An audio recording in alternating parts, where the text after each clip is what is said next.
Salut, c'est Deli, j'espère que vous allez bien. Aujourd'hui, on se retrouve dans une nouvelle vidéo qui me tient à cœur, que j'avais envie de faire depuis un petit moment. Voilà, vous l'avez vu, on sort les pulls de Noël et on part sur une petite histoire. Je vais vous parler de l'histoire que Kobe Bryant a pu avoir avec le basket féminin dans cette vidéo. Voilà, on est parti.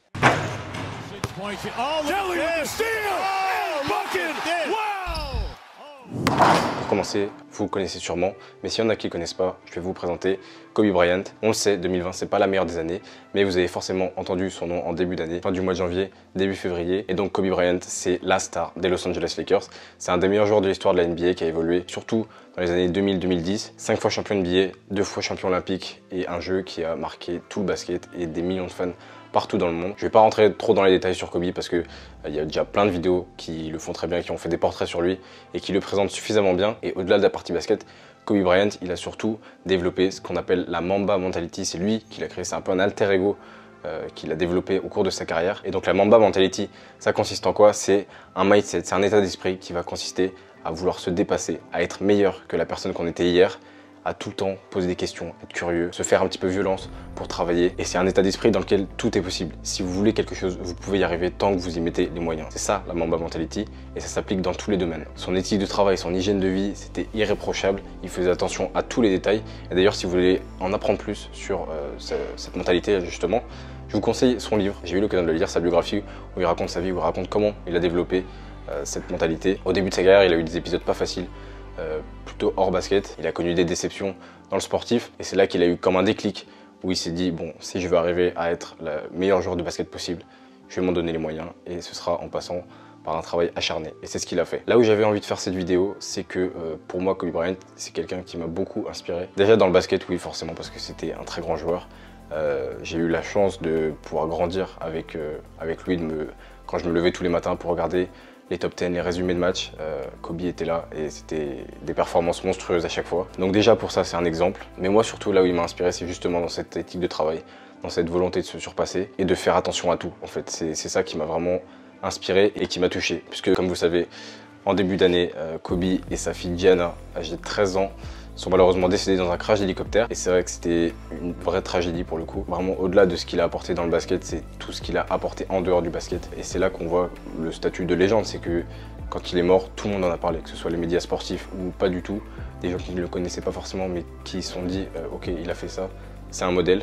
C'est là qu'on voit le statut d'une légende. C'est quand il dépasse son sport et qu'il dépasse toutes les sphères de son activité. Et donc moi, plus j'avance, plus j'essaye de me dire que tout est possible, que si je veux quelque chose, j'y arriverai. Et je me retrouve beaucoup en ce qu'il disait. Alors moi, c'est pas dans le sportif, parce que si j'avais dû être basketteur pro, je serais pas là à faire des vidéos. Mais voilà, dans tous les domaines, ça marche, ça fonctionne, et c'est juste dans la tête que ça se joue. Donc c'est pour ça que je tenais à faire cette vidéo, parce que vous allez voir qu'il a amené vraiment à tous les basketteurs et basketteuses.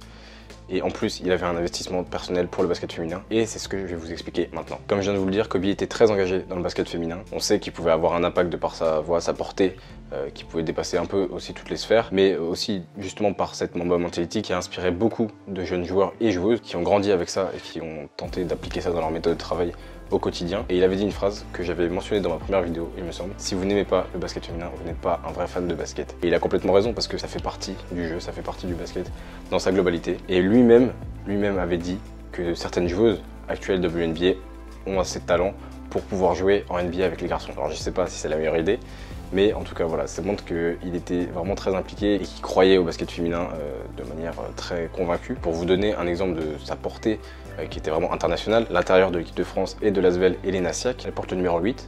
Pourquoi? Parce que elle a grandi avec Kobe Bryant elle aussi, et que voilà, c'était un modèle. Elle se reconnaissait, elle a été inspirée par Kobe Bryant, et voilà, pendant toute sa carrière, elle a porté le 8 ou presque. Voilà, c'est un petit exemple parmi de nombreux, mais c'est pour vous montrer à quel point Kobe avait une portée internationale. Et au-delà de joueurs qui vont impressionner simplement, entre guillemets, par leur jeu, lui, c'est tout ce qu'il y avait autour. C'est ça qu'il faut que vous compreniez bien. Et c'est ça qui a fait que tout le monde a été touché par son décès. Et il y a autre chose qui a accentué son soutien pour le basket féminin, c'est sa fille, Gianna, qui jouait au basket et qui était une joueuse très prometteuse. En 2016, Kobe Bryant prend sa retraite, il se met à coacher l'équipe de sa fille. Donc si je dois faire un comparatif en France, ça doit être Benjamin ou Minime. Et il a une équipe très talentueuse, avec de bonnes joueuses qui s'entendent toutes très bien, il y a un bon groupe. Bref, tout se passe bien. Et bon, on le saura jamais malheureusement, mais il y a beaucoup de gens qui voyaient en Gianna Bryant un potentiel pour devenir une des meilleures joueuses de la WNBA. En même temps, avec le potentiel qu'elle avait et la mentalité de papa, Le mix est plutôt bon, ouais. Et pour donner une autre anecdote, lors d'une émission de télé où Kobe Bryant était invité sur le plateau de Jimmy Fallon, Jimmy Fallon lui demande justement est-ce que vous aimeriez avoir un garçon pour pouvoir continuer à écrire la légende des Bryant? Et Kobe répond un garçon? Non, vous inquiétez pas, ma fille s'occupe de tout. Et c'est vrai, quand on voit les images, elle avait déjà beaucoup de talent. Et si elle avait la volonté plus la mentalité de son père qui était derrière elle quasiment tous les soirs à s'entraîner, oui, je pense qu'elle aurait fait des misères à tout le monde. Kobe coachait donc l'équipe de sa fille, comme je vous ai dit. Et en 2018-2019, il a annoncé un partenariat pour pouvoir créer ce qui s'appelle la Mamba Sports Academy. Donc c'est une académie pour les jeunes qui consiste à leur permettre de développer leur passion pour atteindre le meilleur niveau possible avec cette Mamba Mentality qui est cultivée quotidiennement au sein de cette académie. Donc c'était vraiment une volonté de développer les nouvelles générations, de leur permettre de vivre leurs rêves, mais en leur montrant aussi que ça passe par le travail et que c'est pas offert sur un plateau. Donc ça pareil, c'était ouvert aux jeunes joueurs et aux jeunes joueuses. Et en parlant de future génération, justement Kobe il s'est beaucoup rapproché de jeunes talents qui avaient vraiment faim de travail et qui voulaient apprendre des meilleurs. Il y a eu Trae Young chez les garçons par exemple. Et chez les filles c'était Sabrina Ionescu, la dernière numéro 1 de la draft, avec qui Gianna s'entraînait souvent. Et Gianna n'était pas ridicule du tout. Gianna n'était pas ridicule. On voyait en plus Kobe qui allait souvent au match WNBA, qui était au match des Lakers avec le suite WNBA. Je pense qu'il avait vraiment cette volonté d'œuvrer pour le développement du basket féminin. Malheureusement, il est parti bien trop tôt. Alors certes, c'est loin d'être le seul à défendre le basket féminin. Et il y a plein de sportifs qui œuvrent là-dedans et c'est très bien. Il y a Tony Parker en France que j'admire beaucoup parce que lui a repris la Sved récemment et qui a investi dans le club des garçons mais aussi dans le club des filles, qui leur a permis d'être championne de France. Et il ne fait pas de différenciation, il y a autant de potentiel chez les femmes que chez les hommes. Donc il faut des gens comme ça, il faut des gens influents qui investissent dans le basket féminin. Tout ça pour dire que dans le monde entier, dans le sport en général, ça a été un vrai choc son décès. Et dans le basket féminin aussi, et tout particulièrement en WNBA, où la WNBA, j'en avais parlé également dans une autre vidéo, mais je vous rappelle qu'ils ont introduit une nouvelle récompense, une nouvelle distinction individuelle ou collective qui s'appelle le Kobe and Gigi Bryant WNBA Award, qui récompense une personne ou un groupe de personnes qui ont fait une action marquante dans le développement du basket féminin. Donc là encore, c'est dire l'impact qu'il avait dans cette ligue et dans ce sport-là, notamment chez les femmes. En tout cas, voilà, c'est une vidéo qui me tenait à cœur, que j'avais envie de faire depuis un moment. Il y a beaucoup de vidéos qui ont été faites par rapport à la NBA et son impact aussi sur la NBA. Et il avait cet impact sur la WNBA que peu de gens connaissent peut-être. Il avait en plus Derek Fisher, son ancien partenaire aux Lakers, qui coach les Los Angeles Sparks, avec qui il était en lien assez étroit, il communiquait souvent. Et voilà, le fait qu'il soit investi là-dedans, d'avoir une voix qui pèse autant dans le basket féminin, c'était vraiment un atout. On aurait aimé le voir développer encore plus sa cause. On aurait aimé voir Gianna Bryant évoluer en WNBA un jour. Mais malheureusement, voilà, c'est la vie. Et je pense qu'il faut s'inspirer de ça. Il faut penser comme lui, il aurait pensé. Et si je peux faire un petit mot de la fin justement là-dessus, je vous conseille de au moins regarder vraiment ce qu'est la Mamba Mentality, en quoi ça consiste. Et je vous jure, on voit pas tous les choses de la même manière. Vraiment l'envie de se faire un peu violence pour arriver à ce qu'on veut. C'est une fois que vous arrivez à ce que vous voulez, c'est juste trop bien. Et c'est des petites choses qui vont faire que vous allez vous démarquer des autres, qui font que vous vous sentirez bien parce que vous faites ce que vous kiffez.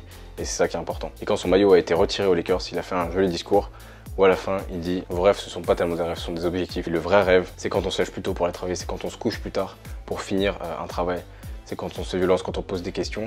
Ça, c'est le vrai rêve. » Et il insistait sur le fait que le rêve, c'est pas la destination, c'est le chemin qu'on fait pour atteindre cette destination. Dites-moi dans les commentaires quel impact Kobe a eu sur vous, s'il en a eu un, parce que je suis curieux de savoir et de voir comment on a ressenti la chose tous différemment. C'est la fin de cette vidéo, j'espère qu'elle vous a plu. Je me sentais pas obligé, mais j'avais vraiment envie de faire une vidéo en rapport avec Kobe et avec le thème de ma chaîne. Donc si elle vous a plu, n'oubliez pas de liker, de la partager. Soyez forts pendant ce confinement, il reste peut-être pas beaucoup de temps, peut-être qu'il reste plus de temps, mais on sait pas, on espère qu'on sera déconfiné le plus vite possible. Profitez-en pour apprendre des choses, pour lire, pour vous renseigner sur plein de trucs. C'est le moment, vous avez du temps, donc faites-le. Moi je vous laisse et je vous dis à bientôt pour une prochaine vidéo.